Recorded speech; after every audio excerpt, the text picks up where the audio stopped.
themselves. They're having a good time. He will be singing the national anthem on May 2nd. That's tomorrow at the Legacy Fight, as many are calling it. He is an Oscar winner, a Grammy winner, an extremely talented male exotic dancer. You are a male exotic dancer as well? I didn't know that. A comedian is what I was going to say, but we put that credit in there. She over there, she really throwing. She really... We have to find out who you are going to pick for the fight. Oh, that's easy. It's Floyd Mayweather, but I'll tell you why it's Floyd Mayweather. And it doesn't have anything to do with all the emotions that everybody had.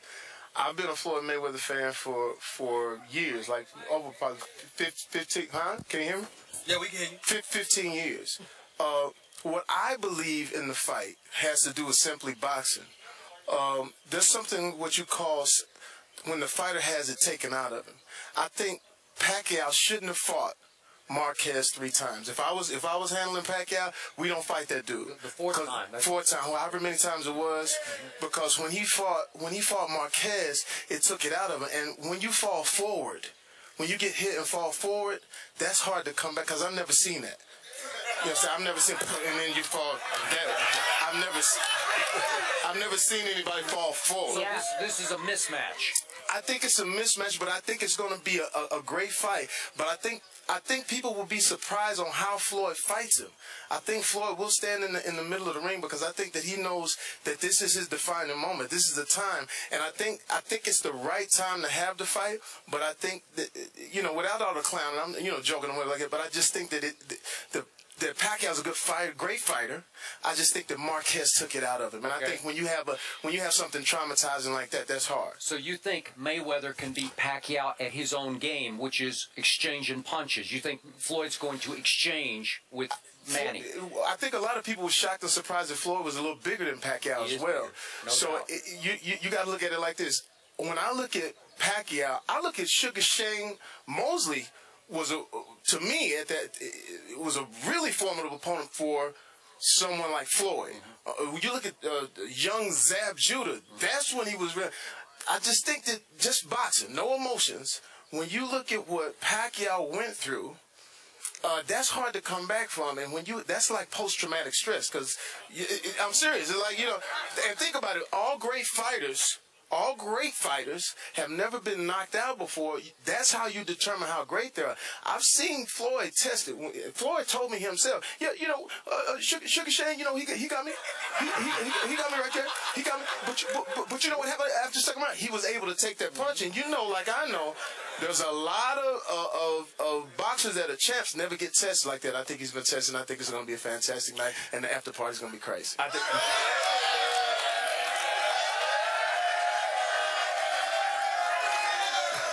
Let me tell you something, man. Turn up! I'm going to tell you something right now. Here's the thing that's annoying me about folks that talk about this Manny Pacquiao, Floyd Mayweather fight. They're acting like there's some evidence as to what could happen to Floyd. There is none.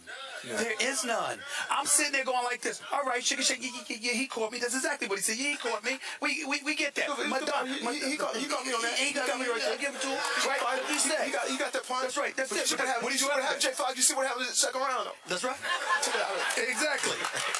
And then when you think about Madonna catches him with a blow in the third round. That's about it. And all I'm saying is, you're Pacquiao.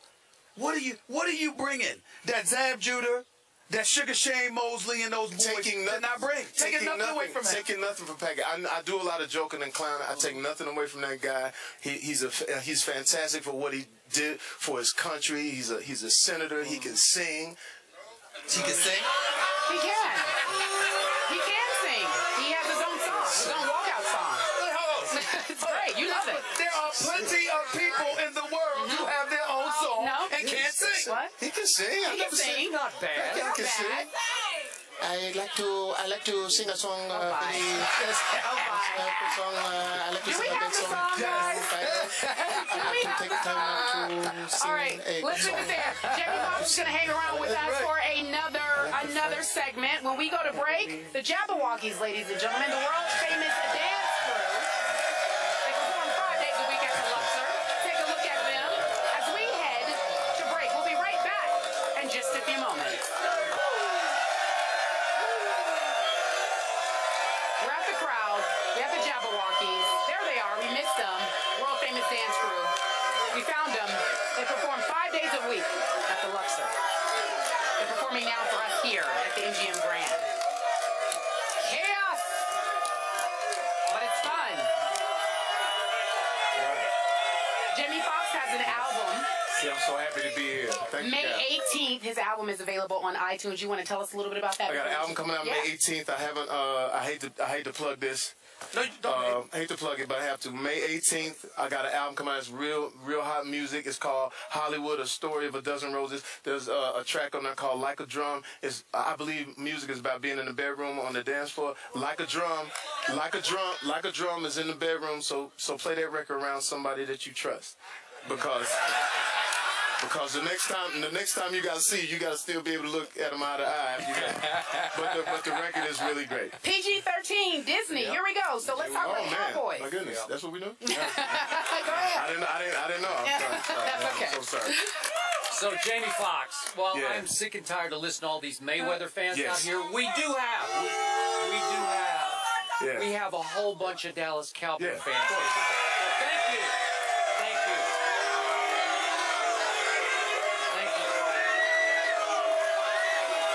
What's the problem?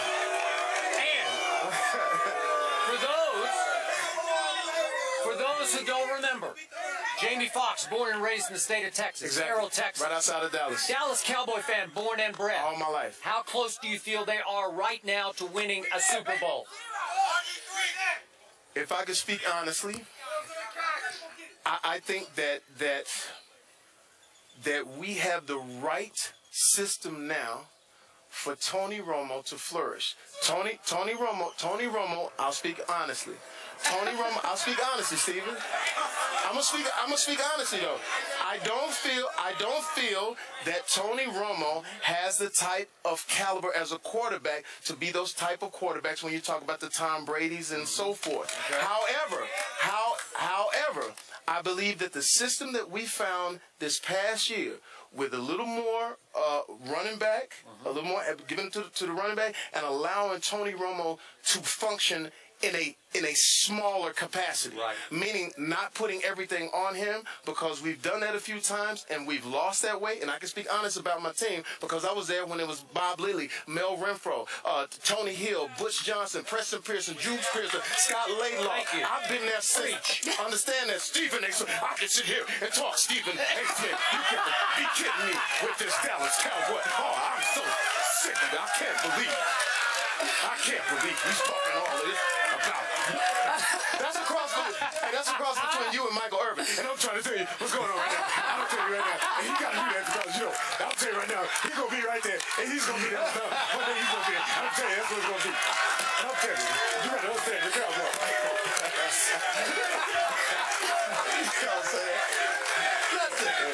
Hold on. But that's what I believe. Listen.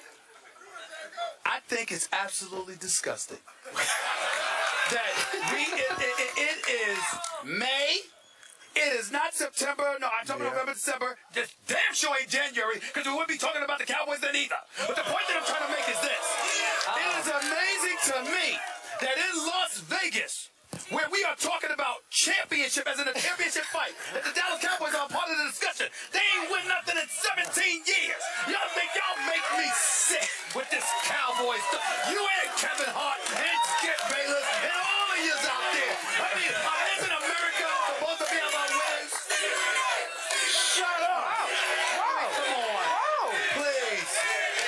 Jamie Foxx.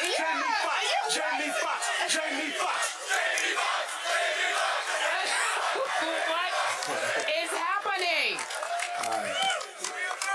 You were saying you believe that Tony Romo will flourish. I'll be honest with you. If I could be honest, I think Tony Romo has a small window. And getting older with back problems and everything, we got a small window. So what we have to do is, our coaching, we have to coach in a way where we can allow all of the players, the new players, Dez Bryant, we got to allow them to flourish. I think we need to get the ball to Dez Bryant in more situations, whether it's a handoff or reverse, get him out in space, and take advantage of that. If we don't, we'll come up short again. But at the end of the day, no matter what he says, we are still America's team. Okay. Now,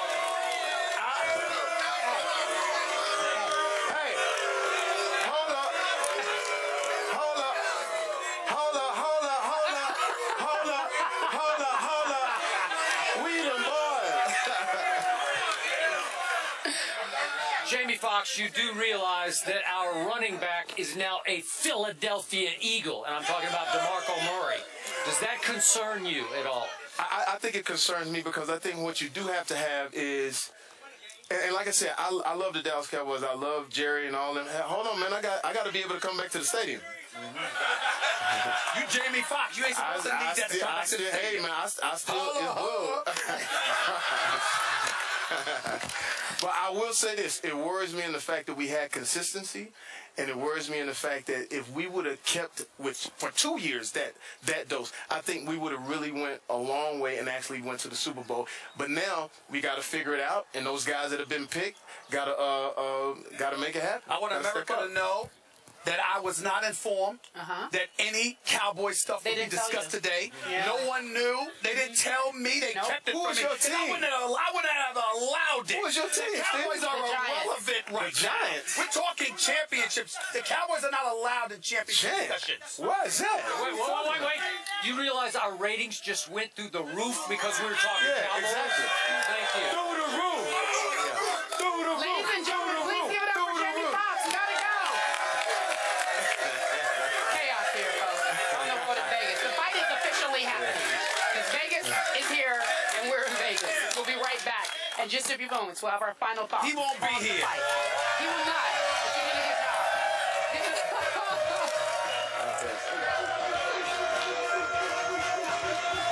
If I was handling Pacquiao, we don't fight that dude. The fourth time. Fourth time, however many times it was, because when he fought Marquez, it took it out of him. And when you fall forward, when you get hit and fall forward, that's hard to come back. That's easy. It's Floyd Mayweather, but I'll tell you why it's Floyd Mayweather. And it doesn't have anything to do with all the emotions that everybody had. I've been a Floyd Mayweather fan for years, like over probably 15. Huh? Can you hear me? Yeah, we can hear you. 15 years.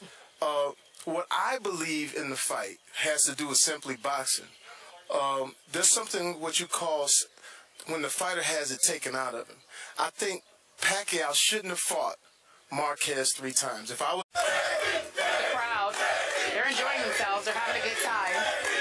He will be singing the national anthem on May 2nd. That's tomorrow at the Legacy Fight, as many are calling it. He is an Oscar winner, a Grammy winner, an extremely talented male exotic dancer. You are a male exotic dancer as well? I didn't know that. A comedian is what I was going to say, but we put that credit in there. She really throwing. We have to find out who you are going to pick for the fight.